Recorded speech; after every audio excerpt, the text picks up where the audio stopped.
The road runs grey under a grey sky. West of the Rhine, on the flat approach into Mannheim, the fields lie stubbled and cold, the hedgerows brittle, the trees stripped down to their winter architecture. It is a Sunday morning in early December, and the light is the kind that belongs to a country that has stopped fighting but has not yet learned how to be at peace. Rubble is still stacked in neat military heaps at the shoulders of the road. Chimneys stand where houses do not. A few thin ribbons of smoke rise from farmhouses that survived the bombing, and the smell of coal and wet earth drifts through the vents of a long American car moving east at a walking man's idea of speed. Behind the wheel of that car sits a boy. He does not think of himself that way, of course. He wears the wool of the United States Army, a private first-class's stripe on his sleeve, a driver's gloves on his hands, and the composed, slightly bored expression of an enlisted man who has learned to sit very still when senior officers are talking behind him. But he is a boy. He is 19 years old. He has never voted in an American election. He has never owned a home, held a full-time civilian job, or stood at the altar of a wedding. His voice, when he speaks, still has the soft, unhurried vowels of Western Kentucky in it. His name is Horace Woodring, and on this Sunday morning, December 9, 1945, he is driving one of the most famous men in the world. The car is a 1938 Cadillac Model 75. It is a heavy thing, long-hooded and slab-sided, built in the last full year of American peace and pressed into military service somewhere along the way. Its paint has the deep, sober gloss of a staff car that is washed more often than it is driven. The chrome on the grille is cold to the touch. Inside, the cabin smells of leather cured by too many winters, of pipe tobacco that has soaked into the headliner, of the wool of officers' coats, of the faint machine oil sweetness that never quite leaves any vehicle the army owns. A steel and glass partition separates the front seat from the back. It is a design detail. In a few minutes it will be something else. Woodring holds the wheel at the 10 and the 2, the way any careful young driver holds a wheel, and watches the road unspool ahead of him. There is a jeep out front, a scout vehicle running a small distance ahead. There is little traffic on this stretch.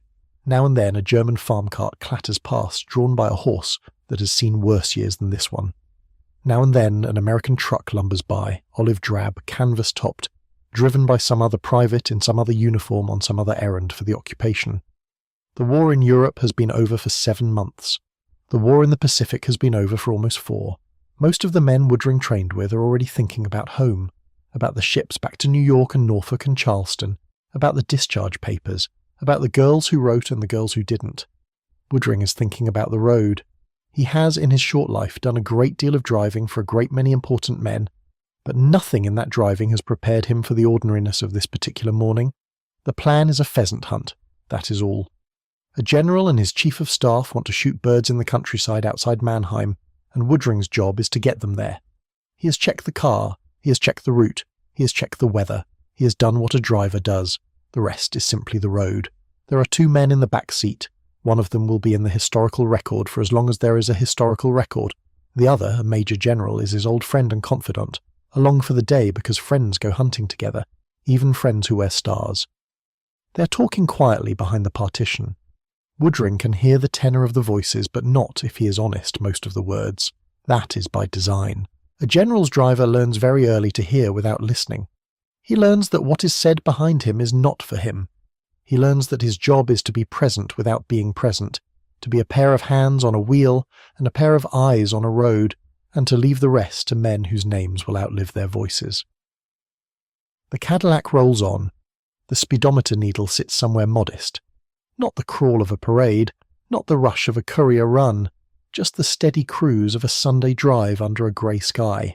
The road narrows.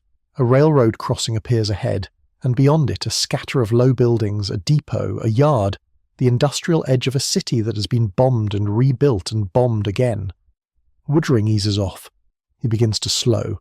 His hands, without his thinking about it, adjust their grip, and then, out of the frame of his windshield, a truck. It is a 2.5-ton US Army truck, the workhorse of the American war, olive drab, heavy in the front, high in the cab. It has been coming the other way, westbound. Woodring has seen it. Any driver would have seen it.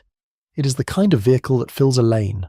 What Woodring does not see, cannot anticipate, is what the truck does next. Without warning, without a hand signal, without a slowing, without any of the small courtesies that one driver extends to another on a shared road. The truck swings left. It swings left across the centre line. It swings left into the path of the Cadillac. It swings left and there is no more road. There is an instant, and every driver who has ever come close to a collision knows this instant, in which time thickens. The eye takes in more than it should be able to. The hands know before the mind does. Woodring sees the truck's grille where the road should be. He sees the great blunt nose of it filling his view. He feels in the meat of his palms the wheel try to correct. He feels the brake under his boot.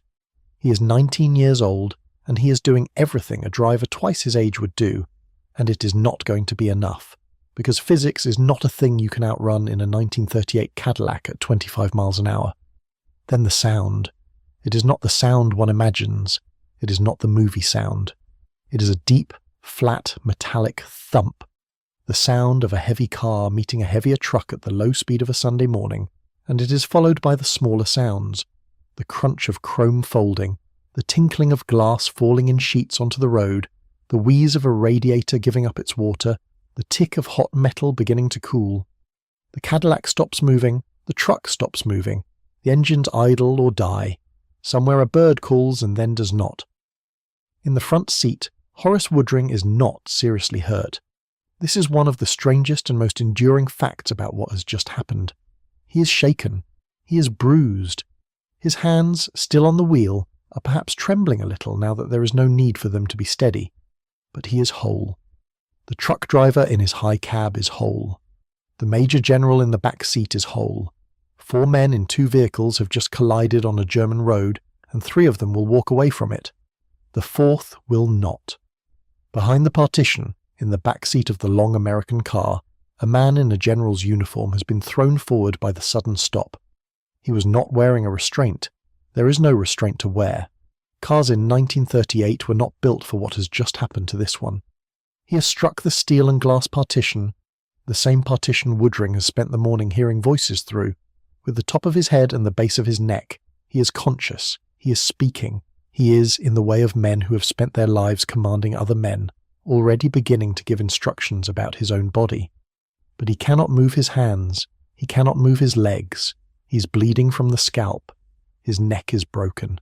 The most famous American general of the Second World War, the man whose face has been on the cover of every magazine in the country, the man whose Third Army raced across France and cracked the bulge and drove into the heart of the Reich, is paralysed in the back of his own staff car on a quiet road outside Mannheim, and the boy at the wheel is 19 years old. His name is George Smith Patton, and the boy at the wheel is going to spend the rest of his life defending him. To understand how Horace Lynn Woodring came to be sitting in the driver's seat of that Cadillac on that grey Sunday, one has to travel a long way from the flat farmland of the Rhine, back across the ocean, back down through the interior of the American South, back into the small green folds of western Kentucky, into a county called Muhlenberg, into the kind of American place that produces the kind of American boys who end up, without ever quite meaning to, in the driver's seats of history. Woodring was born in the middle of the 1920s, in a rural part of a rural state, into a family that worked the land the way most of its neighbours did. Muhlenberg County is coal country and farm country, a place of low hills and slow rivers and long summer light, of small Baptist churches and country stores, and the kind of 2-lane roads that in later decades would be immortalised in song. His father worked with cattle, his mother kept a house that smelled of biscuits and lye soap and the particular clean poverty of the American Depression. There were no famous men in his family tree. There were no West Point graduates in the family album. There was, as far as any documented account suggests, no reason at all to expect that this boy would ever share a car, let alone a life, with a 4-star general. He grew up, as most boys of his time and place did, close to engines. This is a detail that matters because it explains, in part, everything that follows. The Depression made mechanics of a whole generation of American farm boys. If a tractor broke, you fixed it, because there was no one to call and no money to pay them if you did. If a truck's carburetor fouled, you cleaned it in a coffee can of gasoline on the back porch. If a car's tyre blew, you patched it. Woodring grew up in that world.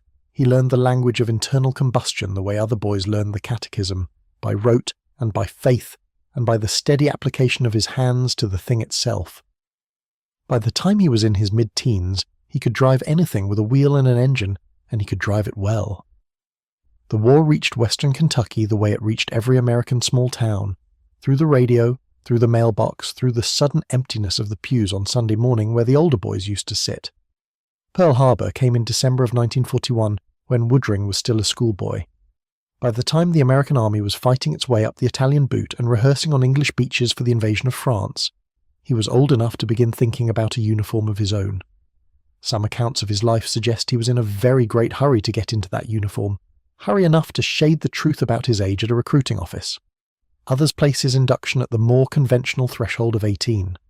What is not in dispute is that by 1944 he was in the army, and that by the last winter of the war in Europe he was in Europe, and that his war, when it came, was neither the glorious war of the recruiting posters nor the safe war of the rear echelon clerks. He arrived in the theatre in time to see the tale of the storm. The great American battles of the European War, Normandy, the Hedgerow Country, the Breakout, the race across France, the fights in Lorraine and along the German frontier, had already been won by the time a 19-year-old private from Muhlenberg County could reasonably have been a part of them, but the war was not finished. In December of 1944, the Germans threw the last great counter-offensive of the Western Front into the Ardennes forest, and in the frozen woods and shattered villages of what Americans would come to call the Battle of the Bulge, boys like Horace Woodring learned what winter warfare actually was. The details of his time in the line are sparse in the surviving record, and the honest thing to do is not to invent them. What is consistent across the accounts of his later life is that he served as an infantryman in that winter fighting, and that the cold got him before the Germans did. Frostbite in the Ardennes was not the mild discomfort of a cold weather hike. It was a wound. It took toes. It took feet. It took, in the worst cases, the ability to walk at all. Woodring's frostbite was severe enough to end his usefulness to a rifle company. He was pulled back, treated and reassigned. The army, having no further need of his feet, discovered that it still had a use for his hands. He was sent to the motor pool. This was not a demotion. In the American Army of 1945, the motor pool was not the sleepy backwater it would later become in peacetime law. It was the circulatory system of an occupation. Every general needed a driver. Every colonel needed a driver. Every visiting dignitary, every inspection party, every courier run and staff conference and diplomatic errand required a competent young man behind a steering wheel. Vehicles were plentiful. Trained drivers who could handle a staff car with discretion, keep their mouths shut and think quickly in traffic were rarer than one might imagine. A Kentucky farm boy who had grown up fixing tractors and had already survived a winter in the Ardennes was exactly the sort of raw material the army knew what to do with. And so, some months into 1945, Private First Class Horace Woodring found himself no longer in a rifle company, but in a driver's seat, no longer trudging through snow but sliding across leather upholstery, no longer near the German small arms fire that had defined his winter, but in the strange, half-lit peace of an occupied country that did not yet know what it was going to be. He was a boy of 19. He had been at war. He had been frostbitten and pulled back and reassigned. He had, by any reasonable accounting, already had more life than most 19-year-olds carried on their shoulders, and the largest chapter of it had not yet begun.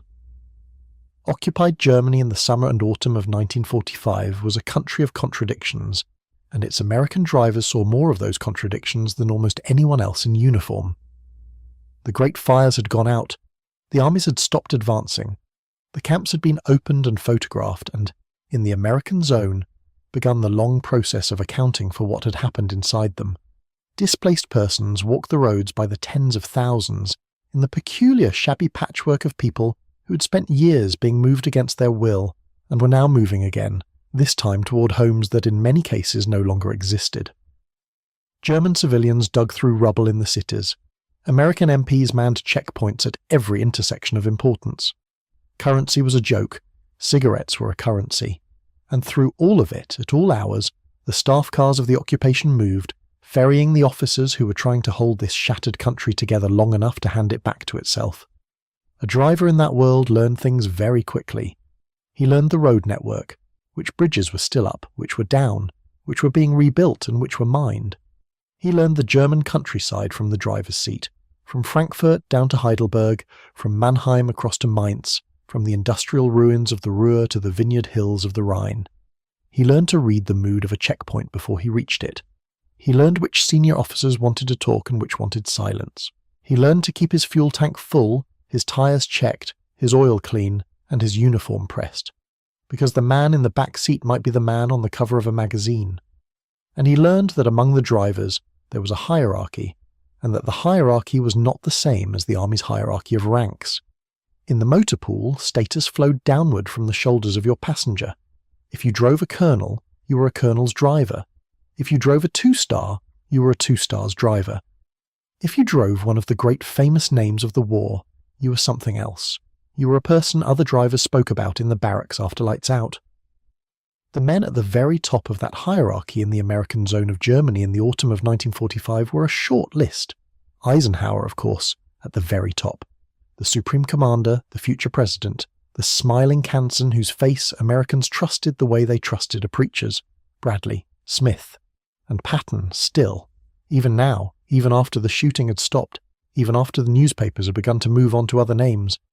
Patton, always Patton, the pistol-wearing, headline-generating, foul-mouthed cavalryman whose Third Army had been the sharpest edge of the American blade. To drive any of these men was to be within arm's reach of history. To drive one of them for months, to spend hours a day in the same enclosed space as one of them, to be trusted with his schedule and his safety and his silences, was something more than a job. It was, in a small but real sense, a share in the man's life. It was an intimacy of a specific kind, not friendship exactly, and not servitude, but a proximity that neither had a good civilian name for. There is a story that has attached itself to Woodring's assignment, one that his own later recollections seem to have encouraged. In this account, the choice was in his own hands. A weary captain in the motor pool, tired of the constant politicking among his drivers over who would get to chauffeur which famous officer, is said to have reversed the ordinary logic of the army and let the lowest-ranking men pick their own passengers. Whether the story is exactly right in every detail is impossible to say from this distance. What is consistent across the tellings is the shape of it, that Horace Woodring, a 19-year-old private first class from Muhlenberg County, Kentucky, was offered a choice among the great names of the American army in Europe, and that among those names was Dwight David Eisenhower, and that he did not choose him. He chose Patton. Ask him, in later years, why? And the answer he gave was not the answer of a strategist or a careerist. It was the answer of a boy. He wanted to drive the man who had made the newspapers loudest. He wanted the general with the ivory-handled revolvers and the theatrical helmet. The general who cursed at his men and prayed for good weather and got both. The general whose face he had seen in the newsreels back home when he was still a schoolboy in Kentucky. He wanted, in the plain and unashamed language of a 19-year-old, the most famous one. Eisenhower would be president one day. Patton, in the autumn of 1945, was simply the biggest name a driver could put behind him, and so the assignment was made. In the last months of the year, Horace Lynn Woodring took his place behind the wheel of the 1938 Cadillac Model 75 that had been serving as General Patton's staff car since the spring, and he began the strange, quiet, everyday work of driving one of the most volatile personalities in the American officer corps around a country that Patton had recently helped conquer. He was not the first man to hold that job. His predecessor was a career soldier, a master sergeant who had been with Patton since the beginning of the war, and by some accounts since before it, a man of unblemished driving record whose seat Woodring was now filling. That is a heavy inheritance for a teenager. It is one thing to be handed the keys to a general's car. It is another to be handed those keys after the man who held them for years has stepped away, and to know that every mile you drive you're being measured against him. But Woodring, by every account of him, had the temperament for it. He was quiet, he was steady, he did not gossip. He did not try to insert himself into conversations that were not his. He drove the car well, and he treated the man in the back seat with the specific, undramatic respect of a southern boy who had been raised to say, "Sir." Patton, for his part, took to him. The general had a soft spot for competence in enlisted men. He liked drivers who knew their business. He liked young Americans who did not waste his time. Whatever the precise chemistry between the 4-star and the private, it was, in the closing weeks of 1945, good enough that on a Sunday morning in early December, when Patton wanted to go shooting pheasant in the countryside outside Mannheim, it was Woodring's hands he wanted on the wheel of the Cadillac. Which brings the story back, at last, to the road. Back to the grey sky and the stubbled fields, to the quiet talk behind the partition, and the boy's careful hands at 10 and 2, to the truck that swung suddenly left across the centre line of a Sunday morning in occupied Germany, and to the low, flat, metallic sound that ended one man's war and began another man's very long life in the shadow of it. To understand what happened next, and what it did to the boy at the wheel, one has to understand the man in the back seat as Woodring saw him. Not the Patton of the newsreels, not the Patton of the slap in the Sicilian field hospital, not the Patton who rides through American memory in a lacquered helmet, with a pearl-handled revolver on each hip, but the ordinary, daily Patton framed in a driver's rearview mirror on the roads of occupied Europe. That is the Patton whom Horace Woodring came to know in the closing months of 1945, and it is the Patton whom he would spend the rest of his life defending, quietly and without embellishment, in the small ways that a private soldier can defend the memory of a great man. He would tell interviewers, decades later, that he had every admiration in the world for him. He would say, in words that sit awkwardly on the page and beautifully in the mouth, that he just thought he was the greatest. There was no irony in it. There was no qualifier. A man who has spent 50 years in the automobile business, who has weighed and traded and negotiated for a living, does not talk that way about people unless he means it. The words were the same words a boy would use, and Woodring, when the subject came up, seemed content to remain in some measure that boy, to talk about the general the way he had understood him at 19, before the world had a chance to complicate the picture. What did he actually see? He saw a man who spent long hours in the back of the Cadillac reading. He saw a man who talked, sometimes at length and sometimes to no one in particular, about history, about the Romans, about Napoleon, about the campaigns he had studied since boyhood, and the campaigns he had fought since middle age. Patton was famous inside his own headquarters for treating the war as a chapter in a much longer book, and a driver, spending hour after hour with only a pane of steel between his ear and the general's voice, could not help but absorb some of that. Woodring in later years would speak with the specific fluency of a man who had listened, without pretending to have understood everything he heard. He had been given a private and unrepeatable education by proximity. He saw a man who was more courteous to the enlisted men around him than the legend suggests. The Patton of the popular imagination is a shouter and a curser, and he was those things. Woodring did not deny it, and did not try to sand the man down into something he was not. But the shouter and the curser were reserved, in Woodring's telling, for other officers, for staff meetings, for the moments when the general believed his army was being slowed by fools. To the boy driving him, and to the cooks and orderlies and clerks who moved through his headquarters, Patton was, by Woodring's account, decent. He said good morning. He remembered names. He noticed when a man had done his work well and said so, in the plain, unaffected way of a professional soldier acknowledging a professional soldier. He could be, in the small hours of a long drive, almost gentle. That was the word Woodring reached for, or something close to it, when he tried to explain the bond. He did not use the language of hero worship, though the substance of what he described was hero worship. He used the language of family. He would say, in the interview that O'Reilly and Duguid would later quote, that he had felt like a kid who had lost his father, because that was how he had felt about him. Not like a general, not like a commanding officer, like a father.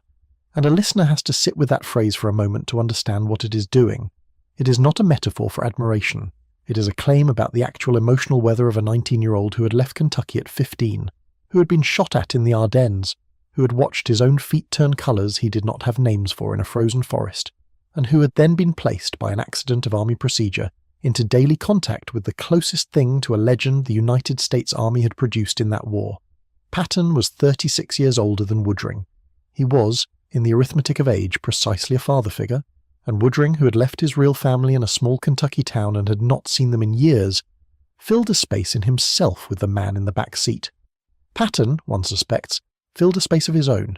He had a son of his own, a West Point cadet at the time, but that son was thousands of miles away, and the general in the winter of 1945 was a man whose great work was behind him.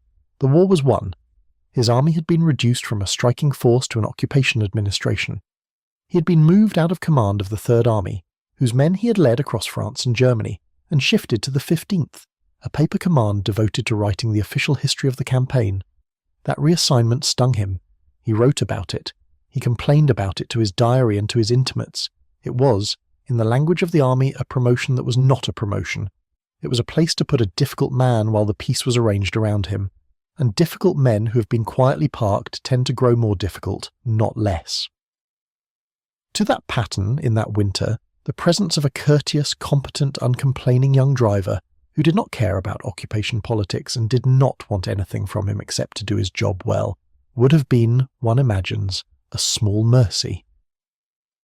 Patton was surrounded by officers who wanted things from him, subordinates who wanted promotions, superiors who wanted him to be quieter, journalists who wanted quotes. Woodring wanted none of that. Woodring wanted to drive the car well, keep the tyres clean, put fuel in the tank, and be ready when the general came out of a building. It was a relationship denominated in the smallest possible units, and it seems to have been, for both men, restful. Which is why the gesture that Patton would make from his hospital bed in the days after the crash carried the weight it carried. That is the beat the story is walking toward. But before the story reaches it, the audience needs to feel in the marrow what Woodring had already lost by the time Patton spoke his name and refused to let it be blackened. He had not lost a commander. He had lost the man whose voice he had listened to for hours through a steel panel, whose small habits he had memorized, whose moods he had learned to read from the angle of a shoulder in a rearview mirror. When he told an interviewer, half a century later, that he had felt like a kid who had lost his father, he was not composing a line. He was reporting a fact. To understand the trip itself, why Patton was in the car at all on that specific Sunday, why a 4-star general was rattling down a country road in an aging Cadillac with a pheasant gun in the trunk, one has to understand the strange, suspended quality of the country he was moving through. Germany in December of 1945 was not at war and was not at peace. It was a category of place that no one had a good name for. The fighting had ended in May. 7 months had passed. The great armies that had crossed the Rhine and closed on the Elbe had begun the slow bureaucratic work of dissolving themselves. Men who had been infantrymen were being turned into clerks. Men who had been clerks were being sent home. The vast machinery of the American war effort was disassembling itself in place, in a country whose own machinery had been broken beyond immediate repair. The cities were rubble, photographs of Mannheim from that autumn show, streets cleared just wide enough for a jeep to pass between the mounds of brick and plaster, the church spires snapped like matchsticks against the sky. Cologne was a shell around the untouched cathedral. Frankfurt, where the American command had made its headquarters in the surviving Farben building, was a patchwork of standing walls and open craters. Berlin, farther east, was divided into 4 occupation zones and was slowly starving. Displaced persons, the vast category the occupiers used to name everyone who had been dragged out of their homes by the war and had not yet found a way back, moved along the roads in wagons and on foot, in numbers no one had ever tried to count before, and no one has counted precisely since. Millions, perhaps more. They were Poles and Ukrainians and Balts and French and Dutch and Italians and Jews, and they were trying to get home to countries that in many cases did not exist anymore in the form they had left them. Onto this landscape the American army had grafted an administration. Generals like Patton had been given, in addition to their military commands, responsibility for enormous zones of civil life. They oversaw denazification programs. They approved local officials. They arbitrated food supplies. They ran the courts. They had, in Patton's phrase, become mayors of countries. And Patton, who had never wanted to be a mayor of anything, chafed at it visibly. He believed, and said so publicly, that the denazification program was going too far and moving too fast, that Germany needed technicians and administrators to function, and that many of those technicians and administrators had been party members because the party had required it, not because they had been ideologues, and that stripping them all out at once was going to leave the American zone ungovernable. He said this at a press conference in September. He compared, in the reporter's account of it, the Nazi Party membership of ordinary Germans to the routine political affiliations of American voters. Republicans and Democrats, he said, in a comparison that was either brave or catastrophic depending on the listener. It made the front pages. It made Eisenhower in Frankfurt wince, and it cost Patton the Third Army. By early October he had been relieved of the command he loved, transferred to the 15th Army, the historical command, and installed at Bad Nauheim, a spa town north of Frankfurt whose grand hotels had survived the war and were being used to house American officers. He had a suite of rooms. He had a staff. He had, on paper, a mission. To compile lessons learned from the campaigns in Europe for the use of the post-war army. It was work of genuine value. It was work that would occupy other men fruitfully for years. It was not, for Patton, enough. He was 60 years old. He had told friends and family that he intended to retire from active duty and go home. He had made arrangements. He was to leave for the United States on December 10th, on leave that everyone around him understood might be permanent. He had already sent much of his personal luggage ahead. His wife was waiting for him. He was, as the phrase goes, a man on his way out, his footlocker packed, his mind turning toward the American shore. But before he left, he wanted to shoot pheasant one more time. That was the substance of the Sunday morning of December 9th. Not a diplomatic errand, not a command inspection, not a farewell tour. A hunting trip. General Hobart Gay, Hap Gay to those close to him, Patton's chief of staff, an old friend, a fellow horseman and hunter, had arranged it. There was a stretch of country north and east of Mannheim, near the town of Kaffertal, that had been used before the war as a shooting ground and still held game. A local man had been engaged to serve as beater. The dogs had been arranged. The guns were in the trunk of the Cadillac. Patton and Gay would ride out from Bad Nauheim in the morning, meet the party in the field around midday, shoot for a few hours, and be back at headquarters by evening. It was the last leisure day the general expected to have in Germany. The Cadillac they used was not new. It was a 1938 Model 75, a large formal limousine of the kind the American Army had commandeered in some numbers early in the war for the transport of senior officers. It had a divider, a raised steel and glass partition, between the front compartment where the driver sat and the rear compartment where the passengers sat. That partition, which had been designed originally to give a wealthy American passenger privacy from his chauffeur, would in a few hours become the specific object on which the last chapter of General Patton's life would break. It sat, in the moment the party set out from Bad Nauheim, unremarked. It was simply part of the car, a piece of dark upholstered geometry between the front seat and the back. The morning was cold. Accounts describe it as grey, with the sky low and the ground hard, the sort of December weather in the Rhine Valley that is not quite winter and not quite autumn. No snow yet, but the fields brittle, the trees stripped, the hedgerows the colour of rust. The Cadillac left Bad Nauheim in the mid-morning, moving south toward Mannheim on the roads the army maintained through the occupied zone. Patton and Gay sat in the back, in overcoats. A follow car, a jeep with an orderly and in some accounts a hunting dog, trailed behind them, carrying gear. Woodring drove. The route ran roughly south-southwest across the flat farmland of the Rhine Plain, through villages whose signs still bore, in some cases, the marks of shrapnel, past fields where the war's debris had been cleared to the shoulders, but where the earth had not yet been fully turned back to peaceful uses. They stopped along the way. Some accounts place a brief halt at the ruins of a Roman fortification that Patton, historian that he was, wanted to see. The general got out, walked the site for a few minutes, spoke to Gay about what he was seeing, and returned to the car. Whether the stop happened precisely as the anecdote reports it, or as a slightly polished version of a more mundane pause, matters less than what it says about the day. The trip was not urgent, it was not military, it was two aging officers and a young driver moving without hurry through a country they had recently helped conquer, with a picnic basket somewhere and shotguns in the trunk, on their way to shoot birds. If one wanted to picture the specific moment in American history when a great war ended, and a great occupation began, one could do worse than that image. The Cadillac, idling by a Roman wall, its exhaust curling in the December air, its four-star general contemplating a ruin 2,000 years older than the ruin all around him. By late morning they were approaching Mannheim. The city itself lay ahead, or what was left of it, a great industrial centre on the Rhine that had been bombed heavily and repeatedly through the war, the residential quarters flattened, the factory districts hollowed. The route did not take them into the centre. It swung around, following the ordinary logic of a country drive, aiming for the fields to the north and east where the hunting party would be waiting.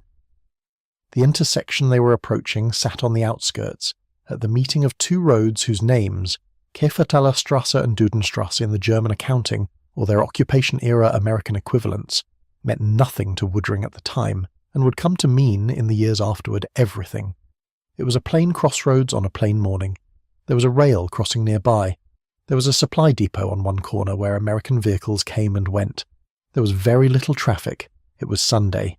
Woodring, at the wheel, was doing what he had been doing all morning, driving at a moderate speed, keeping the big Cadillac steady on a road surface that was less than perfect, watching the shoulders for pedestrians and cyclists, listening with half an ear to the conversation behind him. The speed, in every reconstruction that survives, was low. The most commonly cited estimate is somewhere between 20 and 35 miles an hour. Sources vary within that band. No source places the Cadillac at anything that might reasonably be called high speed. This was not a general's driver flying through the countryside to keep an appointment. This was a Sunday drive, moving at the pace of a Sunday drive through the outskirts of a broken city, on a road that had known heavier traffic in almost every year of the preceding decade than it knew on that particular morning.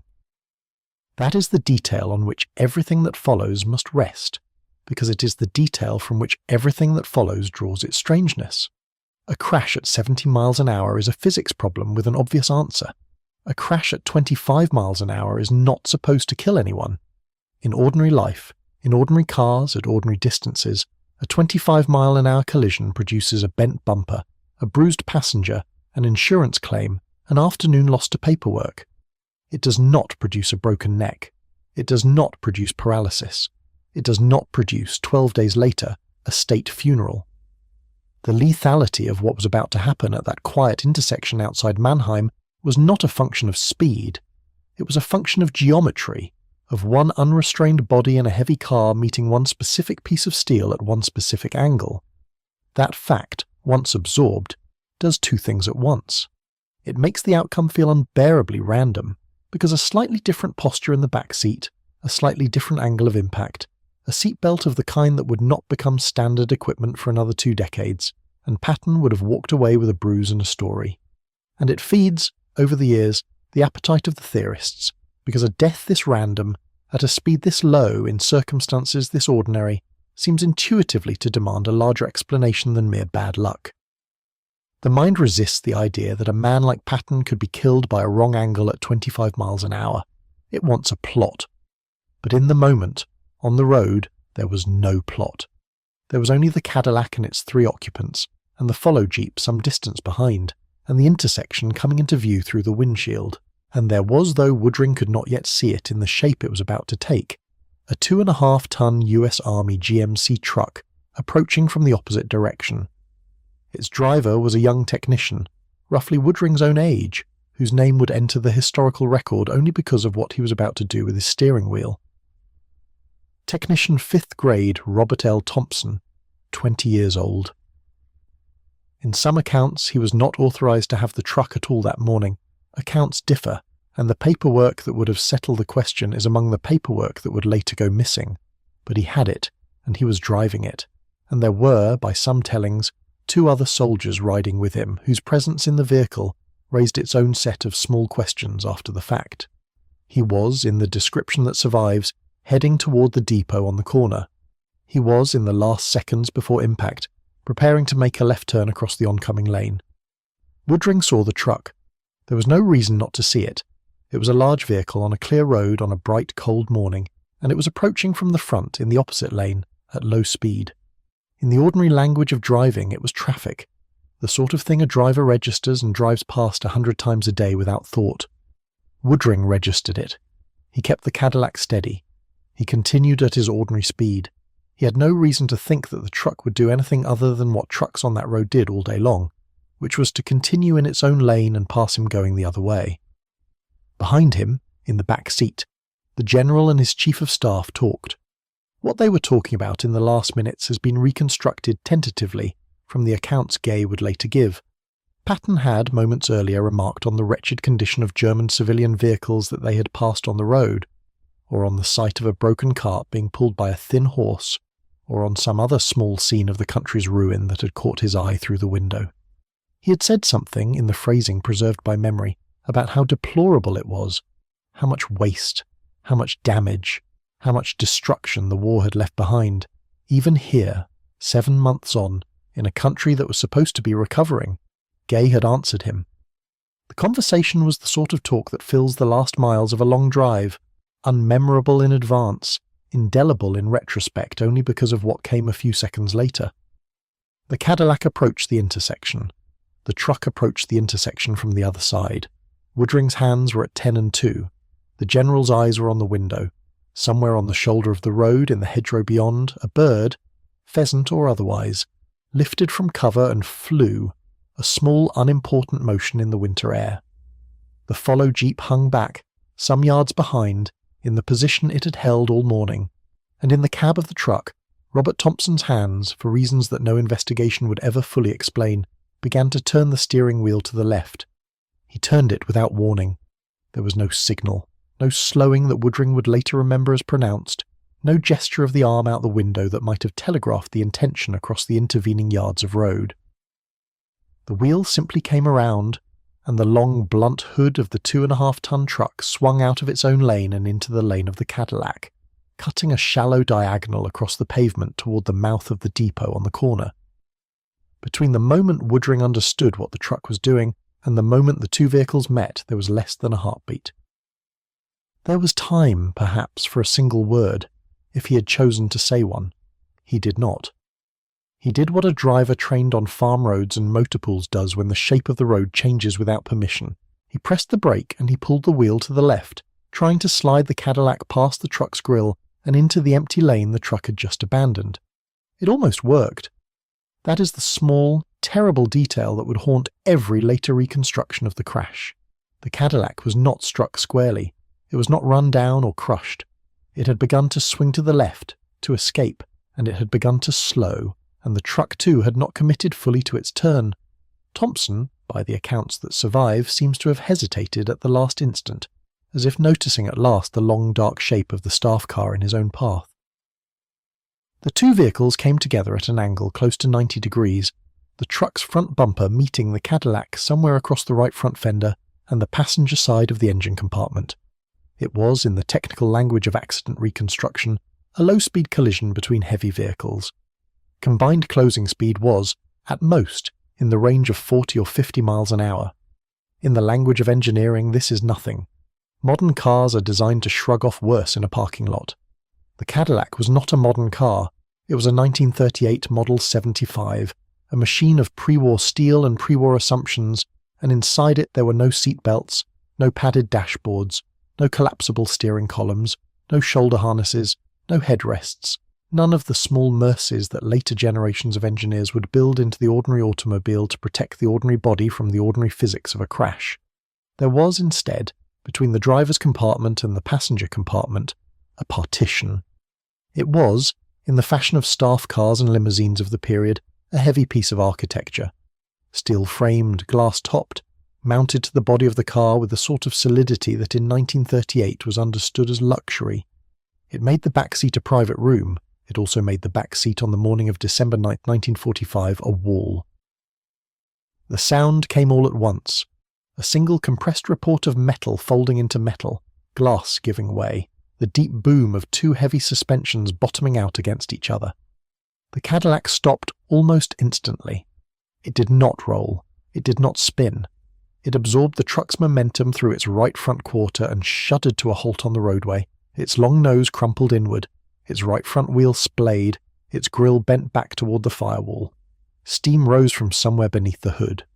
On the shoulder, the follow jeep braked hard and skidded to a stop at an angle.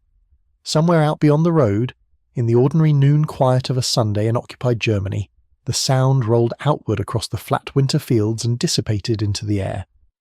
Inside the driver's compartment, Woodring was still holding the wheel. He was still upright. He was incredibly unhurt. The steering column had not driven back into his chest. The windshield had cracked but had not showered him with glass. His body had done what young bodies do in a crash: braced, absorbed, held. He would say later, in the careful understated way he spoke about it, that he had barely a bruise. Beside him, the space where a passenger might have been sitting was empty. Patton and Gay had ridden together in the rear, the way generals rode. Woodring's first coherent thought was the driver's thought. He looked at the wheel. He looked at the hood. He looked through the ruined windshield at the truck now sitting crosswise a few feet from his bumper. He understood, in the ordinary way of drivers, that he had just been in an accident. What he did not yet understand was what had happened behind him. Behind him, in the rear compartment, physics had done its work. General Hobart Gay, seated on the left side of the back seat, had been thrown forward but had somehow, by luck of angle, by the small mercy of his own reflex, by the geometry of where his shoulder met the seat back, arrested his motion before he reached the partition. He had a bruise. He had perhaps a knock on the head. He was otherwise unhurt. He would climb out of the car on his own, He would be walking in a few minutes around the wreck. Patton had been seated on the right. He had been leaning slightly forward, in the manner of a man watching the road, or looking past his driver's shoulder to see what the truck was doing, or simply the way a tall man sits in a car whose ceiling has always been an inch too close. He was not wearing a restraint. There was no restraint to wear. When the Cadillac stopped, he did not. His body continued forward at whatever speed the car had been carrying an instant before, and it continued forward until it met something that would stop it. What stopped it was the steel-framed edge of the partition and the metal fitting of the interior roof where the partition met the ceiling. The point of contact was the top of his head and the back of his neck. The force was not extraordinary. It did not have to be.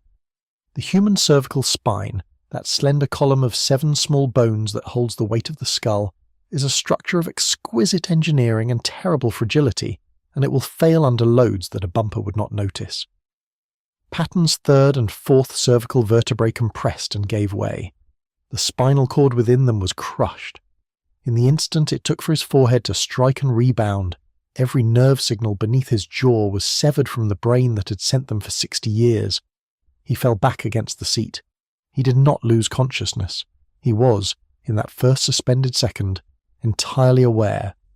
Aware of the ceiling above him, aware of the ruined windshield ahead, aware of Gay beside him already stirring, aware, above all, of the strange fact that his body was no longer answering.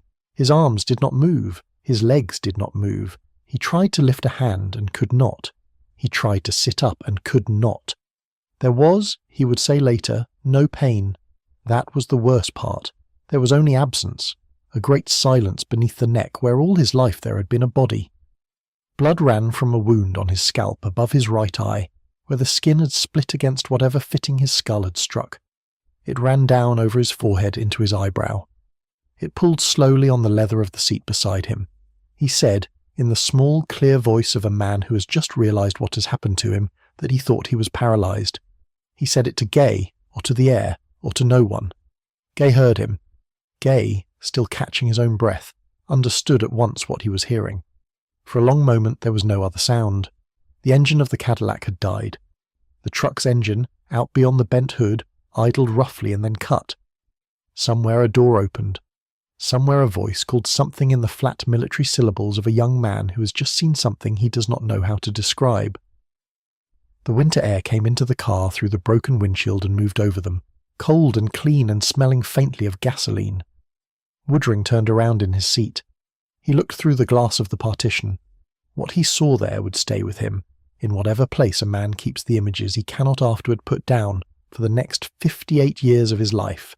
He saw the general half slumped against the back cushion, his uniform bright with blood at the collar, his head tilted at an angle a head does not ordinarily take. He saw Gay, unhurt, leaning toward the general, cradling him, speaking to him. He saw Patton's eyes, open, alert, moving. He saw that Patton was alive. He saw too that Patton was not moving anything except his eyes.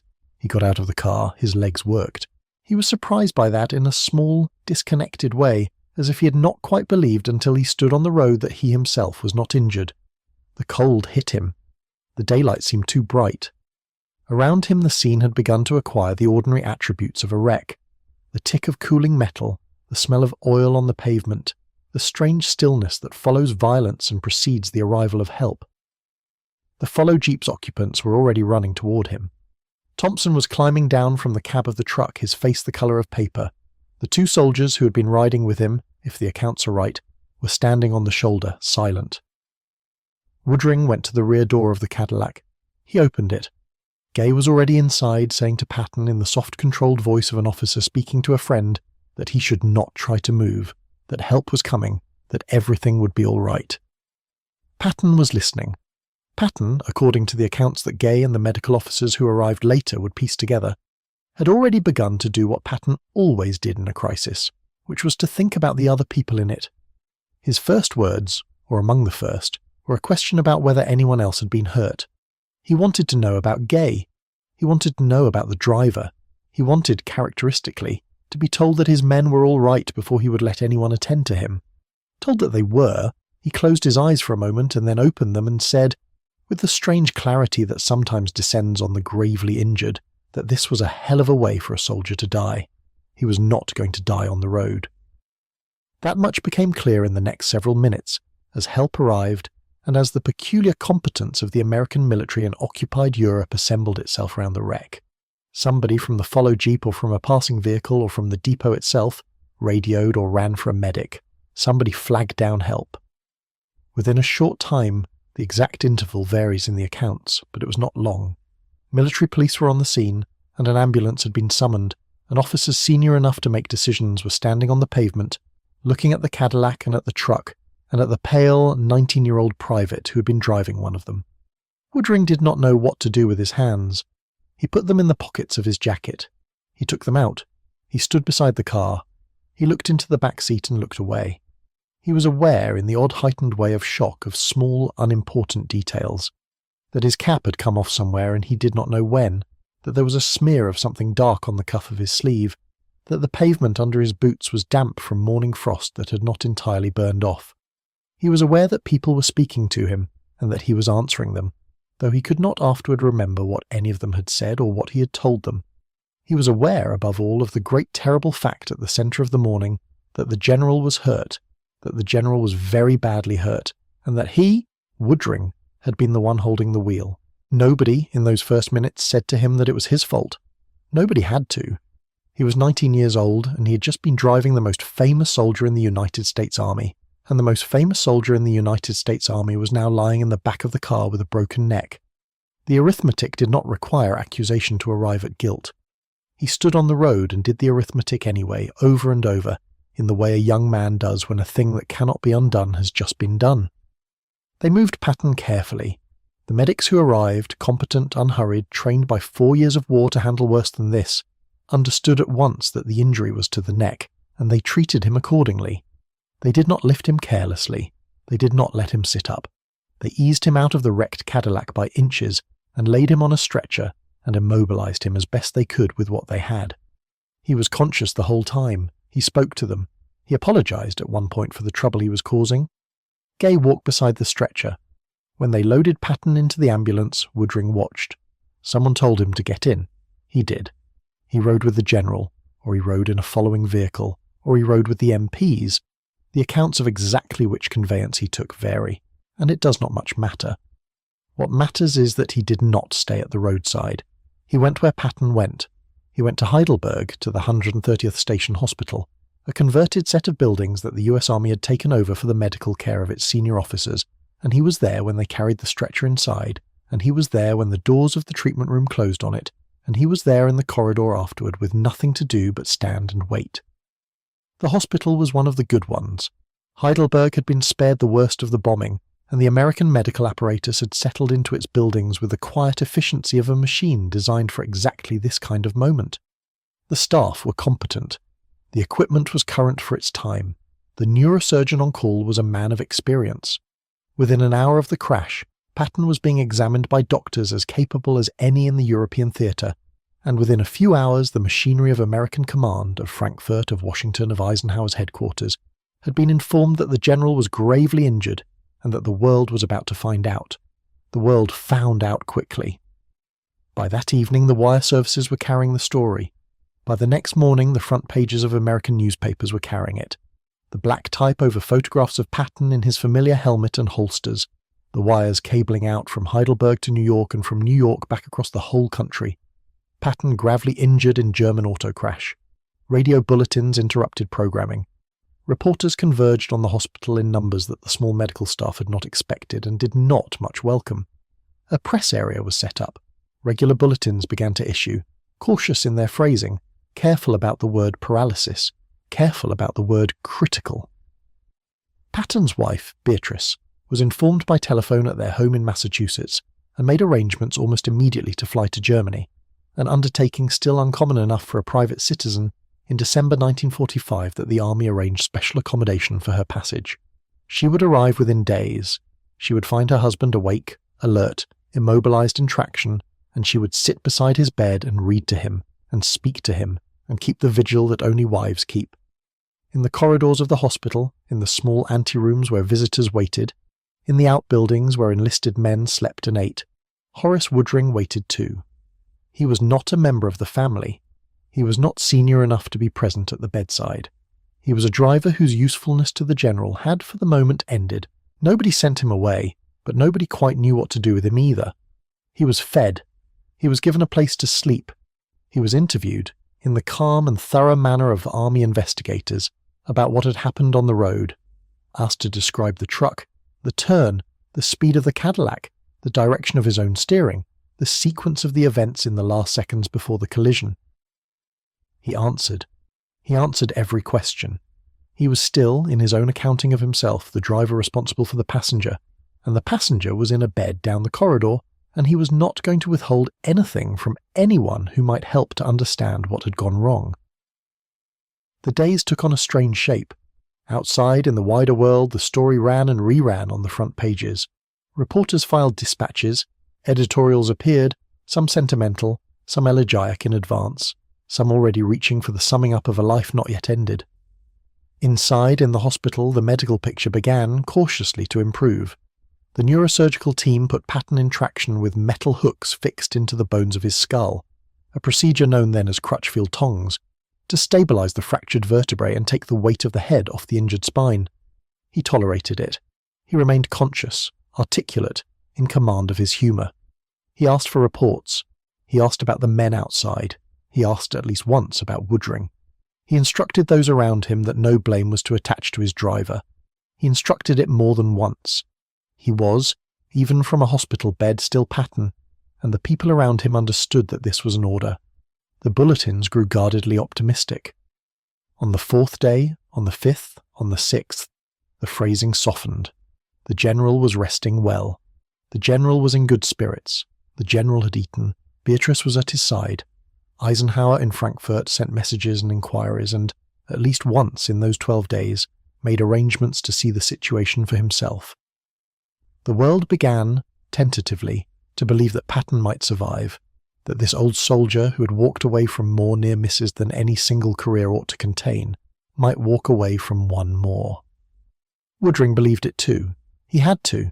He was 19, and he loved the man, and he needed the story to end well, needed it in the way a young man needs the person he has hurt, however innocently, to forgive him, and to recover, and to walk again. He sat in the anterooms. He talked, when he was allowed, to the orderlies and the drivers and the enlisted men who moved through the hospital's back corridors. He heard the good bulletins and let himself feel a small, careful hope. He did not go home. He did not, so far as anyone recorded, sleep well. He waited. On the morning of December 21st, 12 days after the crash, the hope ended. A pulmonary embolism, a clot loosened from somewhere in the immobilized body and carried by the blood into the lungs, the great silent killer of the bedridden and the paralyzed, reached Patton's heart in the early hours. He had spent the previous evening in reasonable spirits. Beatrice had read to him. He had spoken quietly and gone to sleep. In the small hours he began to have trouble breathing. The staff was summoned. There was nothing anyone in December of 1945 could have done about a pulmonary embolism in a paralyzed patient. The drugs and the interventions that might, in a later decade, have given him a chance did not yet exist in the form that would have saved him. Beatrice was with him. Gay was there or nearby. The neurosurgeon was there. Patton, who had said on the road that this was a hell of a way for a soldier to die, died in a hospital bed a little before 6 o'clock in the morning, quietly, of the war's most ordinary complication, at the age of 60. The news moved outward through the hospital in the way such news moves. First a stillness in the corridor, then a soft opening and closing of doors, then a quiet spoken word passed from one uniform to another. Somebody told Woodring. It is not recorded who. It is not recorded where he was standing when he heard it, or what he said, or whether he said anything. What is recorded, in the way that these things are recorded when the person involved is still very young and does not yet know how to describe what he feels, is that he heard the news and understood it and stood for a while in whatever room he was in, and did not weep or wept or did neither, and then began to think, for the first time, seriously, about what was going to happen to him, because the general was dead, and the general had been the shield. Patton alive, injured or not, had been the man who had said, from his hospital bed, that no blame was to fall on his driver. Patton alive had been the authority under whom Woodring served, the officer to whom the army answered when it wanted to know what to do about the private who had been at the wheel. Patton dead was a national event, a global headline, a body about to be buried with full military honours in a soldier's cemetery in Luxembourg, and no longer a voice at anybody's elbow saying that the boy from Kentucky was not to be touched. Somewhere in a headquarters office an investigation file was already open. Somewhere a young lieutenant of the military police, a man named Peter Babalas, was already reviewing the statements and the sketches and the measurements taken at the scene. Somewhere the wire services were beginning to compose the obituaries and the retrospectives, and the long summing up of a career that had just been closed. And in the hospital in Heidelberg, in a corridor emptying of its purpose, a 19-year-old private stood with his cap in his hands and understood that whatever the world was about to decide about the death of General George S. Patton, some part of that decision was going to be about him. The file that opened in the headquarters office was not, at first, a very dramatic document. It was a form. It was the standard Army accident report of its time, a printed sheet with boxes for date and hour and location, boxes for the make and model of the vehicles involved, boxes for the names and serial numbers of the drivers, boxes into which a diagram of the collision could be drawn with a pencil and a straight edge. It was the same form that would have been used that week for a fender bender in a motor pool in Frankfurt or a jeep that had slid off an icy road outside Munich. The paper did not know whom it was about. The paper had lines to fill in, and someone would fill them in, and the paper would then be signed and dated and placed in a folder, and the folder would be placed in a drawer, and that, in the ordinary course of army life, would be that. The man assigned to fill in those lines was a first lieutenant of the military police named Peter K. Babalas. He was attached to the 818th Military Police Company, which had responsibility for traffic and investigations in the sector where the crash had occurred. He was, by every indication that survives of him, a competent junior officer, methodical, unglamorous, doing the sort of work that a young lieutenant is given to do in an occupation army where most of the fighting is over and most of the paperwork has not yet begun to be filed. He had not chosen this case.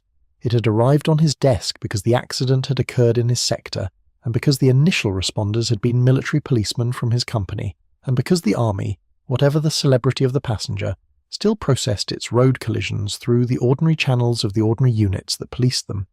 He had a scene to reconstruct. He had two vehicles, he had two drivers, both alive, both willing to speak. He had a passenger in the front vehicle who had been jostled but not seriously hurt and who was a major general with a clear memory of the sequence of events. He had for a time a wounded man in a hospital bed in Heidelberg, and then, after December 21st, he had a dead man in a coffin.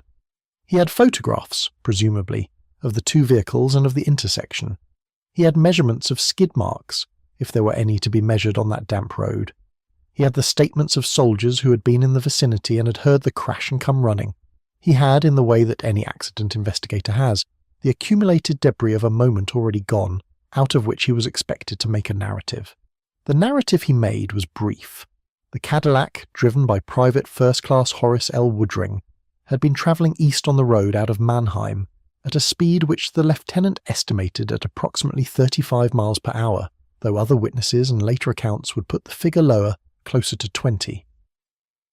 The 2.5-ton GMC truck, driven by technician 5th grade Robert L. Thompson, had been proceeding west and had begun a left turn across the oncoming lane in order to enter the yard of a quartermaster depot. The truck driver had not signalled the turn, or had not signalled it in a way that gave the oncoming car time to slow. The car had braked. The braking had not been enough. The vehicles had collided at the front with the truck cutting across the Cadillac's path. The impact had been at low speed. The damage to the vehicles had been moderate. The damage to the passenger in the back seat of the Cadillac had been mortal. The finding, when the lieutenant came to write it down, was set into a single phrase and signed with his name at the bottom. The phrase was carelessness on the part of both drivers. It is worth pausing on those words because they carried a weight that would follow Woodring for the rest of his life and would follow the story after Woodring was dead. Carelessness is not a criminal charge. Carelessness is not negligence in the legal sense that would have triggered a court-martial. Carelessness is the mildest institutional finding an army investigator can attach to two men who have been in a collision that killed a passenger. It is the finding that means nothing further need be done. It is the finding that closes the file rather than opening a case, and in the immediate practical sense it worked exactly that way.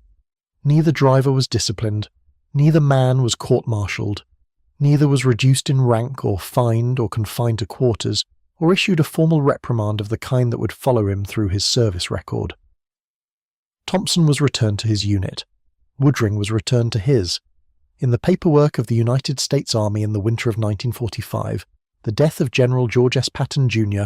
in a road accident near Mannheim was resolved by the phrase carelessness on the part of both drivers and by the signature of a first lieutenant and by the closing of a file. But carelessness was a word, and the word had Woodring's name attached to it. It was on a piece of army paper, in a folder, in a cabinet, in a headquarters. It was, in the narrow bureaucratic sense, a form of exoneration. No punishment, no charge, no proceeding. It was not, in the broader sense that a 19-year-old boy might feel it, an absolution. To be told, in effect, that one had been careless in a way that had contributed to the death of the man one had most admired, and then to be told in the same breath that this carelessness was not serious enough to warrant any consequence, was to be handed a peculiar species of freedom. The freedom to walk away from the wreck with nothing on the record, the freedom to carry for the rest of a life a word that had been attached to one's name at the moment of the worst thing one had ever done. The file itself, once signed, entered the Army system and began the long journey that Army files make from active desk to archive to warehouse to microfilm to memory. It should, by every ordinary rule of records management, still exist. Reports of investigation of this kind are among the most durable documents the Army generates. They are the raw material of insurance claims, of appeals, of historical research, of the endless, quiet, retrospective work of an institution that keeps its paper. And for a period this file behaved as it should have. It was referenced in the immediate aftermath. It was consulted by the officers who needed to see it. It sat wherever such files sat in the American occupation zone of Germany in the winter of 1945 and the spring of 1946. At some point after that, however, the file began to disappear.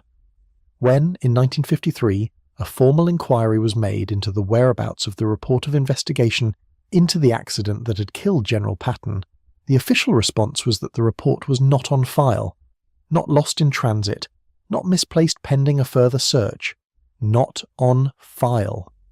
The related military police records, the driver testimonies, the sketches, the measurements, the photographs, the entire packet of documents that a first lieutenant of the 818th Military Police Company had compiled and signed in the days after the crash, was, by the beginning of the second post-war decade, gone from the archives of the United States Army. It has not been produced since. It is a genuine, documented gap in the record, a hole in the paperwork of an institution that ordinarily does not have holes of this kind. What it means, and what it does not mean, would occupy other people in other decades, and would occupy Woodring himself, in his own quiet way, for the rest of his life. In the winter of 1945, none of that was visible yet.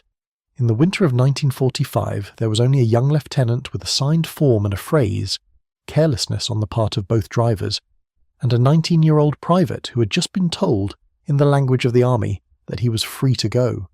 But he was not, in the deepest sense, free. Not yet. Because a form was one thing, and a man's word was another, and the thing that Woodring most needed to hear was going to come to him not from a first lieutenant of the military police, but from two of the highest-ranking men then living in the United States Army, and one of them was going to give it to him from a hospital bed. The details of the moment between Patton and Woodring in the days before Patton died are not, in the fullest sense, on the record.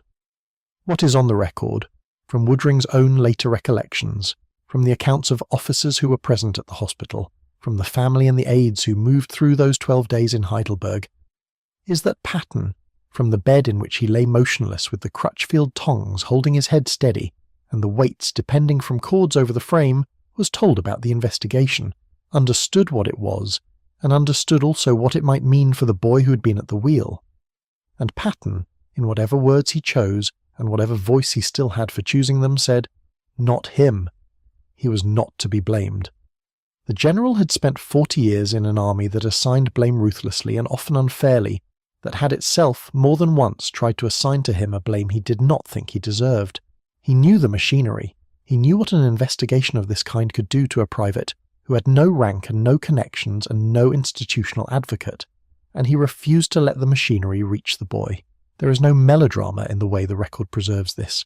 There is no bedside speech, no clenched hand, no cinematic close-up. There is only the fact that from his hospital bed in the 130th Station Hospital in Heidelberg, in the days when he was still able to speak coherently to those around him about the world outside the room, General George S. Patton, Jr. made it plain that his driver was not at fault, and the men who heard him say it, Gay, the neurosurgeons, the aides who came in and out, carried the word outward, and it became, in the closed community of officers who were making decisions about what would happen next, a fact that could not be gone around. The dying man had spoken. The dying man had absolved the boy. Whatever else the investigation would find, whatever phrase the first lieutenant would write on his form, the general's judgment was on the record inside the room, and the room was where the decisions were being made about what would happen to Woodring. It is likely, the record does not confirm it, but it is likely that Patton found some way to tell Woodring this himself. Woodring visited the hospital in the days after the crash. He saw the general in the bed. Whether words passed between them of the kind that could not be witnessed by anyone else, whether a look was given or a phrase was murmured that Woodring would carry for the rest of his life, and never quite bring himself to repeat, is not knowable now. What is knowable is that Woodring left those visits believing, and would go on believing to the end of his days, that the man in the bed had not blamed him. That belief was worth more than any form. But there was another absolution still to come, and it came from higher still. Because when Patton died, and the world's attention turned to the death of one of the most famous American generals of the war, the next most famous American general of the war, the man who had been Patton's superior, his old friend, his sometime protector, his sometime scold, and who was now, at the end of 1945, the most powerful soldier in the United States Army, took an interest in the boy who had been driving. General Dwight D. Eisenhower, 5-star general, chief of the occupation, soon to be chief of staff of the Army, a man whose daily calendar was consumed by the reorganization of an entire theatre of war and the demobilization of millions of men, found the time at some point in the weeks following the crash to speak personally with Private First Class Horace L. Woodring. He did not have to. There was no institutional reason for him to. The investigation had run its course. The finding had been made. The Army had, in its bureaucratic way, closed the matter. Eisenhower could have let the machinery do its work and moved on. He did not. He sought out the boy. Through what channels, in what room, with what preliminaries is not recorded, and he told him, in words that Woodring would remember for the rest of his life, and repeat, nearly half a century later, in an interview with a reporter in the Midwest, that he bore no responsibility for what had happened. "Ike told me no way was I responsible," Woodring said, in 1994, sitting somewhere in the ordinary furniture of an ordinary American post-war life, an old man remembering something he had carried in him since he was 19. It made me feel great. I never questioned myself about the accident. Read those sentences slowly. Read them in the plain Kentucky voice of the man who spoke them into whatever tape recorder was running in whatever living room the interview took place in. It made me feel great. I never questioned myself about the accident. The plainness of the words is their weight.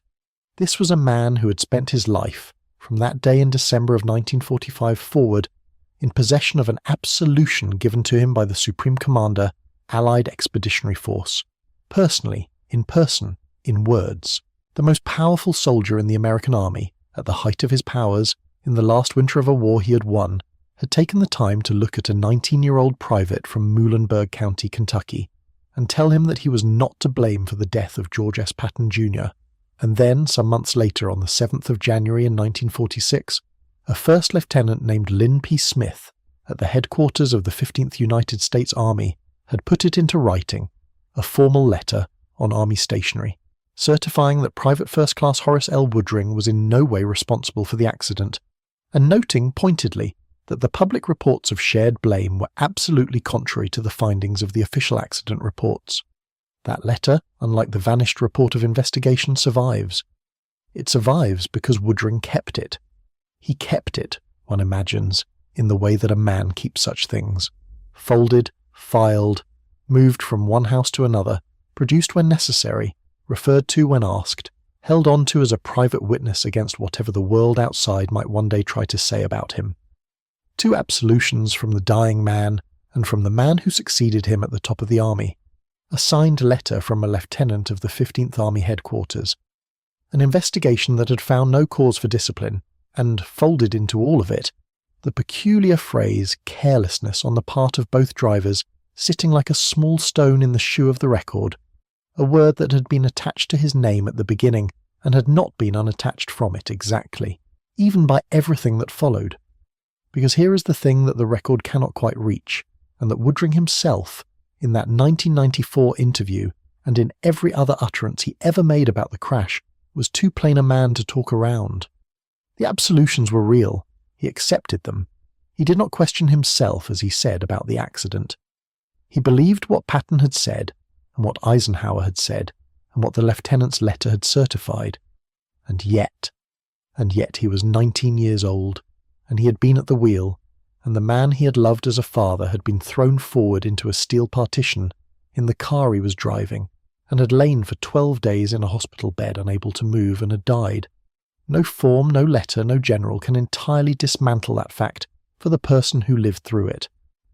The Army's finding, and the Supreme Commander's word, and Patton's own refusal to blame him, those had done for him what such things can do. They had spared him the machinery. They had preserved his freedom. They had allowed him to leave Germany and go home to Kentucky, and marry and raise a son and work and grow old without the shadow of a court-martial or a formal reprimand or a public accusation hanging over him. They had done a great deal. They had not done the last thing. The last thing was his to carry. He carried it, so far as anyone who knew him later could tell, without complaint and without display. The sentence that survives him on the subject is the one he gave, decades afterward, to the writers who came looking for him. I felt like a kid who had lost his father, because that's how I felt about him. I had every admiration in the world for the man. I just thought he was the greatest. It is worth noticing what that sentence does and does not do. It does not talk about the accident. It does not talk about the intersection, the truck, the turn, the impact, the steel partition, the sound in the cabin, the hospital corridor, the 12 days. It talks about a feeling. And the feeling it names is not guilt. It is not shame. It is bereavement. He had lost, he said, his father. That is the word he chose, not the word chauffeur or driver or subordinate or private or witness. Father. And with that word he told the truth about the shape the loss had taken inside him for the rest of his life. There is a difference. Anyone who has lived long enough to be told they are not responsible for something knows this. Between being told you are not responsible and feeling it. The Army had told him. Patton had told him. Eisenhower had told him. A lieutenant of the 15th Army had put it in a letter. And Woodring, being a plain man and a truthful one, accepted what he had been told, and did not question himself about the accident, as he said, and did not spend his life second-guessing the geometry of the collision, or the speed of the car, or the angle of the truck. He did not, in the sense the phrase usually means, torment himself, but he did not forget, and he did not pretend that the absolution had returned him to the person he had been before the crash. It could not. Nothing could. The person he had been before the crash was a 19-year-old private with a good driving record and an easy pride in the company he kept. The person he was after the crash was the same 19-year-old private, with the same driving record and, in a sense, the same easy pride, but also with a knowledge that he had not had before, that a road can turn without warning, that a truck can appear out of an ordinary morning and change the shape of a life in the space of a heartbeat, that the man in the back seat, however great, is one loose bolt and one bad geometry away from being a body on a gurney. He had been told he was not to blame. He would have to spend the rest of his life being that person and still feeling what he felt. What he felt, at the level his own words could reach, was that he had lost his father, and a son who loses a father in an accident, however officially exonerated of the mechanics of the accident, does not stop being the son. He does not stop remembering. He does not stop measuring the world he now moves through against the presence that has been removed from it. He does not stop in some small back chamber of himself, calculating what he might have done differently that morning, and knowing that the answer is nothing, and still, once in a while, doing the calculation anyway. That is what it is to survive a death you were near. The absolutions from the dying man and from the Supreme Commander did what such absolutions can do, which is to spare a life from being ruined by an accident it did not deserve to be ruined by. They did not and could not spare the interior of a life from being marked. And so Woodring, in the last weeks of 1945 and the early weeks of 1946, moved through the routines of an army that no longer needed him at any particular wheel, He was still a driver. He was still technically on the strength of the 15th Army. His famous passenger was buried in the American cemetery at Ham in Luxembourg, among the men of the Third Army who had died in the fighting Patton had led them through. Beatrice had gone home. Gay had moved on to other duties. The 130th Station Hospital had returned to the ordinary rhythm of an occupation hospital treating occupation ailments. The story, at the level of world news, was closing. The obituaries had been printed. The retrospectives had been filed. The world had, in the way the world does, begun to turn to the next thing. Woodring was 19. He had an absolution from a dying general in his memory, and an absolution from a living general in his ears, and a letter from a lieutenant of the 15th Army in his pocket, and somewhere inside him, the private and unwritten knowledge that whatever the army had said, and whatever the generals had said, he had been the man behind the wheel, and the man behind him was dead, and the middle name of the son he would one day father was already, though he did not yet know it, forming itself in the country of his gratitude and his grief. The war in Europe was over. His enlistment was not. He had, ahead of him, a discharge to be processed, a Kentucky to return to, a life to build in a country that was about to become something it had never been before. He carried, ahead of him, the plain fact of what he had seen, and the plain word of what he had been told, and the deeper unnamed thing that lay under both. He was going home. Home, in the winter and spring of 1946, meant the long, slow paperwork of a country demobilizing millions of men at once. It meant transit barracks and troop ships and the rediscovery of an ocean that no longer had submarines under it. It meant the dockside noise of New York or Newport News, the smell of coffee served in paper cups by women in Red Cross armbands who had done this same small kindness 1,000 times that week and would do it 1,000 times more. It meant a train south through country he had not seen in almost 2 years, the landscape sliding past in the greys and browns of an American February, the fields flat and unremarkable and unbelievably achingly whole.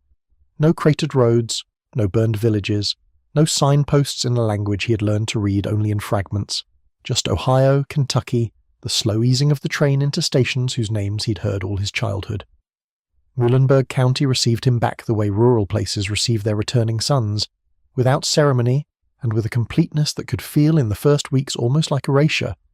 There were no crowds, there were no reporters. Nobody at the depot knew that the thin young man swinging down from the passenger car had been at the wheel of a Cadillac west of the Rhine on a morning in December when the most famous American general of the war had broken his neck.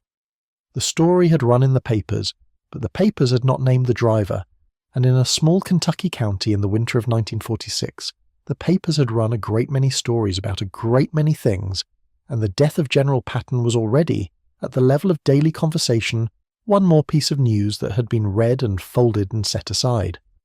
Woodring came home to the coal country hills, to the smell of wood smoke rising out of stovepipes, to relatives who wanted to know if he had eaten and if he had a coat, and whether the army had treated him right. He answered what he was asked. He did not, in those first weeks, volunteer much. There is a particular quiet that settles on a young man who has come home from a war carrying something he does not yet know how to say. It is not sullenness, it is not shame. It is the recognition that the vocabulary available at a kitchen table in Western Kentucky is not the vocabulary he needs. He would have to invent over years a way of speaking about what had happened, and he would have to test that vocabulary carefully on the few people who could hear it without turning it into a story that no longer belonged to him. In the meantime, there were things to do. There was a discharge to complete. There was work to find. There was a country, still uncertain of itself in the first months after victory, in which a 19-year-old with a good mechanical hand and a set of army driving credentials could reasonably expect to be useful. The army let him go in 1946. The papers came through, and PFC Horace Woodring became once again a civilian named Horace, called Woody by the people who had known him longest. He kept the shape of a soldier for a while, as returning men do, in the tuck of a shirt and the set of the shoulders, and the small unconscious economy of movement that a year in uniform tends to leave in the body. He looked for work. He found it, in the way boys with an ear for engines usually find it, near the machines he understood best. Cars in post-war Kentucky were becoming something more than a rural luxury. The country was gearing itself, deliberately and rapidly, toward the automobile as the central object of American life. Factories that had turned out tanks and trucks and jeeps were retooling for sedans. Highways were being planned that would, within a decade, remake the map of the Republic. A young man who had spent the last months of his army service at the wheel of a general's staff car was in this respect well positioned.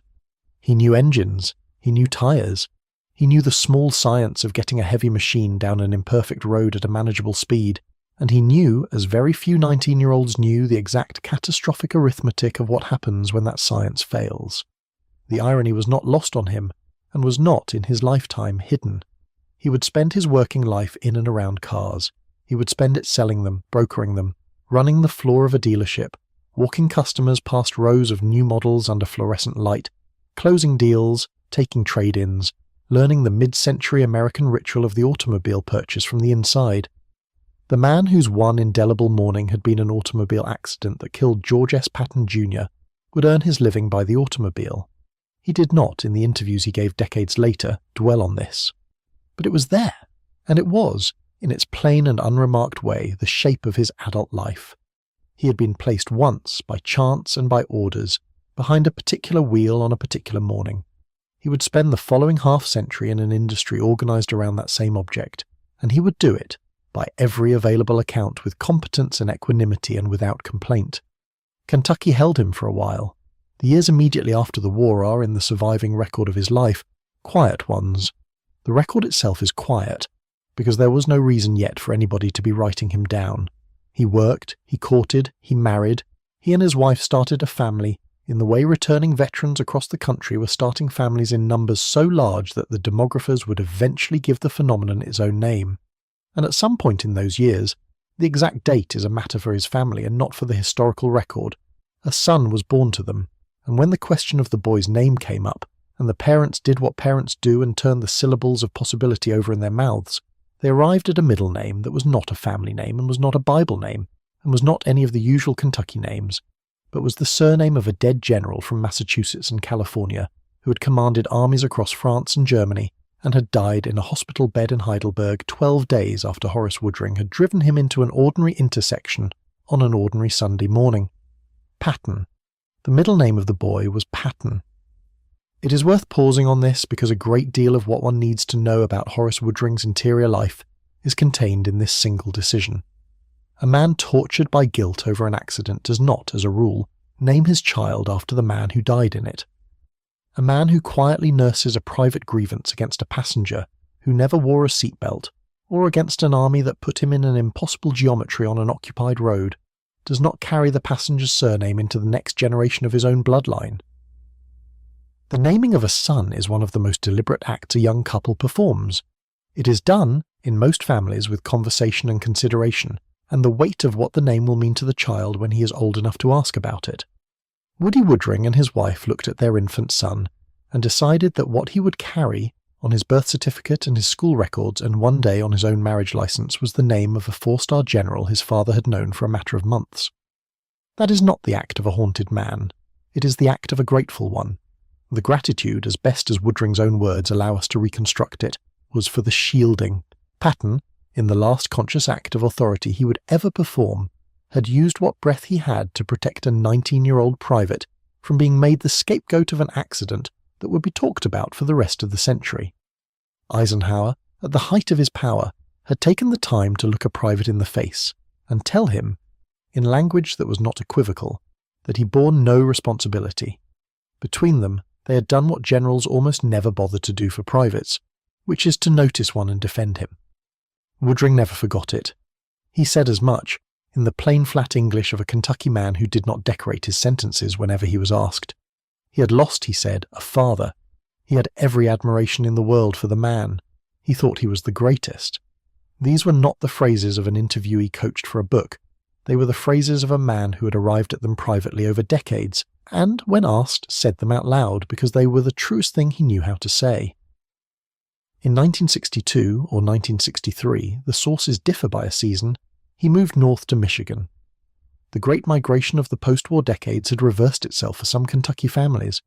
The pull now was not southward for warmth, but northward for wages, toward Detroit and its suburbs, toward the auto plants that were then the loudest engines of American prosperity. Woodring went where his industry was densest. He worked as an automobile broker and as a dealership manager. He knew the trade by the time he arrived. Michigan simply gave him a bigger room to practice it in. He and his family settled into the pattern of Midwestern life that 1 million transplanted Southerners were settling into in those years. A house, a driveway, a lawn, a church perhaps, work in the week and something else at the weekend. The something else for Woodring included snowmobiles. It is a small detail, and it is charming precisely because it is small. The boy who had frozen in the Ardennes, who had come home from a European winter with the memory of cold in his bones, spent his Michigan weekends in later life on a machine that carried him at speed across snow. It is possible to read too much into this. It is also possible to read too little. A man who has been badly cold in a war, and who chooses, in his prosperity, to go fast over snow on a machine of his own. Choosing is a man who has made a certain peace with weather. He is not letting the cold be the thing that owns him. He is putting a throttle in his hand and going out into it. There is a Kentucky farm boy's practicality in that, and there is a survivor's small quiet insistence too. The years passed. The son named Patton grew up. Woodring worked, retired eventually from the day-to-day of the car business, and lived the ordinary and unphotographed life of a Michigan man in his 60s and 70s. The world in those decades was slowly rediscovering him. Popular interest in George S. Patton Jr., always high, spiked in waves, with the release of the 1970 film that put the General back on movie screens for a new generation, with the anniversaries that fell every 5 and 10 years, with the steady output of biographers and military historians who kept returning to the same December morning and asking the same questions. Sooner or later, the researchers noticed that the driver of the Cadillac had been a 19-year-old private from Kentucky, and that this private was still alive, and that he might, if approached politely, be willing to talk. He was. He talked to army historians, he talked to newspaper reporters. He gave, in 1994, the interview that would supply one of the phrases most often quoted about him, the one in which he said that Ike had told him no way was he responsible, and that it had made him feel great, and that he never questioned himself about the accident. He talked to writers preparing books. His words appear in due course in the pages of Killing Patton, the 2014 volume by Bill O'Reilly and Martin Dugard that would, more than any other single source, fix him in the public memory as a named and quoted figure rather than an anonymous line in an old casualty report. The Woodring of these later interviews is recognisably the same man throughout. His story does not shift. His admiration does not curdle. He says when asked that the truck turned. He says when asked that the collision was low speed. He says when asked that Patton was thrown forward and struck the partition.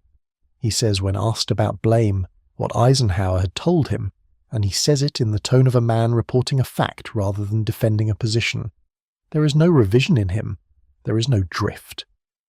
Whatever else one wishes to believe about the death of George S. Patton Jr., the driver's account of it, delivered across nearly 6 decades, is one of the most consistent bodies of testimony in the entire record.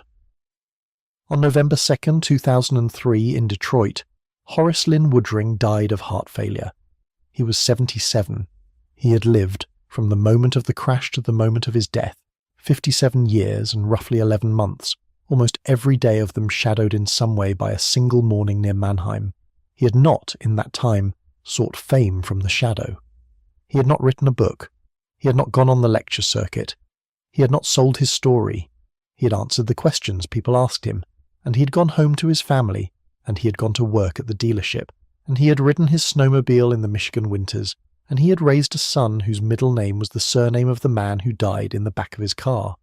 He was taken home to Kentucky to be buried. He rests in White Oak Cemetery, in Clay, in the country he had come from, under a stone that gives his name and his dates, and the dry army rank he had held for a handful of months in 1945. There is no plaque there that mentions Patton. There does not need to be.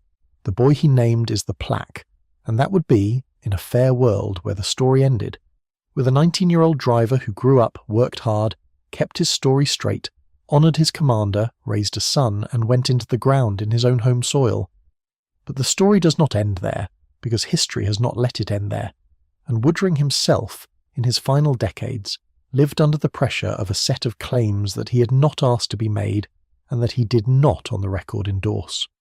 Those claims deserve to be laid out honestly, because they are part of the atmosphere in which he lived, and because a documentary that pretends they do not exist is not telling the truth of what the last years of his life were like.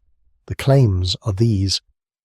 Some authors, most prominently the writer Robert Wilcox in a book titled Target Patton, have argued that the crash of December 9, 1945 was not an accident at all. In this telling, the collision was arranged, engineered, one might say, by American and Soviet intelligence services working in tacit alignment against a general whose post-war politics had become inconvenient to both. The mechanism is said to have involved a former officer of the Office of Strategic Services, Douglas Bazata, who claimed in interviews given late in his own life that he had been directed to bring about Patton's death, and who described the operation in enough narrative detail to make a book of it. The story extends, in some versions, to a subsequent Soviet role in ensuring that Patton did not survive his hospitalization. It is a large claim. It is presented in Wilcox's book with the tools of investigative narrative, chapters, dialogue, reconstructed scenes. It is also, and this must be said clearly, not established history. The heart of the case rests on the single testimony of one man, given decades after the fact, and no independent documentary evidence has ever surfaced to corroborate it. Historians and military scholars who have examined the claims have, on the whole, found them unpersuasive. The pattern of the collision, a 2.5-ton truck turning left into the path of an oncoming Cadillac at low speed, on an ordinary road, in ordinary weather, in a country where American vehicles were the dominant traffic, is the pattern of an accident of a kind that occurred repeatedly across occupied Germany in 1945. The injury Patton sustained was the injury an unrestrained passenger of his age in a car of that vintage might sustain in exactly that geometry. Nothing in the mechanics of the event requires a conspiracy to explain it. The best scholarly consensus, weighed over decades, is that what happened west of the Rhine on the morning of December 9, 1945, was a tragic and unremarkable traffic accident that killed a remarkable man. And yet, there is one anomaly in the record that has kept the door of speculation from ever closing, and honesty requires that it be named. The original official Army accident report, the document signed by First Lieutenant Peter Babelas of the 818th Military Police Company, the document that concluded the crash had resulted from carelessness on the part of both drivers, the document that formally exonerated Woodring and Thompson alike, is not, at the present time, where it should be. It is, by every accounting that has been made public, missing from the archives. When researchers have gone looking for it, in the folders and file numbers where such a document ought to reside, they have not found it. A 2008 Fox News War Stories Investigate segment reported that of the more than 1,300 pages contained in Patton's military personnel file, only about 15 pertain to the crash, a strikingly thin dossier for one of the most consequential incidents in the general's life. The absence has been noticed. It has never, to public knowledge, been explained. An honest documentary has to hold both of these facts at the same time. The conspiracy theories are unproven. The missing report is real. Neither cancels the other. It is entirely possible, and, on the balance of the available evidence, likely, that the disappearance of the file is the sort of bureaucratic loss that has claimed millions of pages of 20th century Army paperwork, and that the vanished report, if it were recovered tomorrow, would say exactly what the surviving summaries indicate it said: that a truck turned left, that a Cadillac struck it, that both drivers had been careless, that no discipline was warranted, and that the general in the back had been the one to die of it. It is also true that the gap in the archive is, in the strict sense, unresolved, and that any responsible historian of the incident is obliged to say so. Woodring himself, asked about the conspiracy theories over the years, did not accept them. He had been there. He had felt the collision in his hands and his chest. He had been questioned by the army in the days and weeks after. He had been reassured by Eisenhower. He had signed the paperwork of his own exoneration. He had lived a lifetime in the story, from the inside, and from the inside the story he told was not the story of a plot but the story of an accident. In the last interviews he gave, in the last years of his life, he was still telling that same story, in the same words, with the same steady refusal to be turned into a witness for someone else's theory. He was, in this respect, the strongest single piece of evidence against the elaborate structures that had been built around his mourning. He was the man behind the wheel. He said what he had seen. He did not say what he had not seen. And so the final account of Horace Lynn Woodring's life is the account of a counterweight. He is the counterweight to the theorists, because his testimony, patient and unchanging across half a century, does not support them. He is the counterweight to the sensational retellings that reduce the driver of Patton's Cadillac to a plot device or a footnote, because his life, Kentucky, Michigan, the dealership, the snowmobiles, the son named Patton, was not a footnote. It was a life. He is the counterweight, too, to the simpler and unfair version of the story in which a 19-year-old boy causes the death of a great man and vanishes into shame. He did not cause the death. He was told so by the men who had the authority to say so. He did not vanish. He built a life inside the fact of the accident, and he built it with a kind of grace that the accident did not deserve. The last images belong to him, a boy on a country road in Kentucky in the middle of the century, working under the hood of a car with the calm competence of someone who had learned to do it before the war. A young father in a Michigan hospital corridor, hearing that his son has been safely born and that his wife has agreed to the middle name he has proposed. A man in his 60s on a snowmobile at dusk, a plume of white lifting behind him. The cold he had once suffered in the Ardennes reduced now to the ordinary Michigan cold of an ordinary Michigan Saturday. An old man in a soft chair in the 1990s answering a reporter's questions about a morning in 1945, saying again the things he had always said, saying them without embellishment and without doubt, and saying when the question of blame came up, what Eisenhower had told him, in the exact plain words of a private who had been spoken to by the Supreme Commander, and had never forgotten a syllable of it. He is buried in Clay, Kentucky. His son carries the name. The report is missing from the archive. The theories go on being written and disputed. The general lies in the American cemetery at Ham, in Luxembourg, at the head of the rows of the men he led. And somewhere between all of those places, between the archive and the cemetery and the small stone in White Oak, there is the young driver himself, 19 years old, in the winter of 1945, hands on the wheel of a 1938 Cadillac west of the Rhine, watching a truck begin to turn where no truck should have been turning, doing what any driver could have done, becoming in the space of a heartbeat the man he would have to be for the rest of his life. He did it well, he did it quietly, he did it, above all, faithfully, to what he had seen, to what he had been told, to the man in the back seat who had used one of his last acts on earth to make sure the boy at the wheel would not be blamed. 58 years later, when Horace Woodring died in Detroit, the faith was intact. The story he told was the story he had always told. The name he had given his son was still the name he had given his son, and the road west of the Rhine, in the country of his memory, went on being what it had been on the morning it changed him. An ordinary road, on an ordinary Sunday, under an ordinary sky, on which the ordinary geometry of an oncoming truck had opened for a moment into something the rest of the century would not stop trying to name. He was the driver. He knew what happened. He never changed his story. And the man in the back seat, whose broken neck made him famous a second time, had, with the last authority left to him, made sure the boy at the wheel would carry the truth of it, and only the truth of it, home.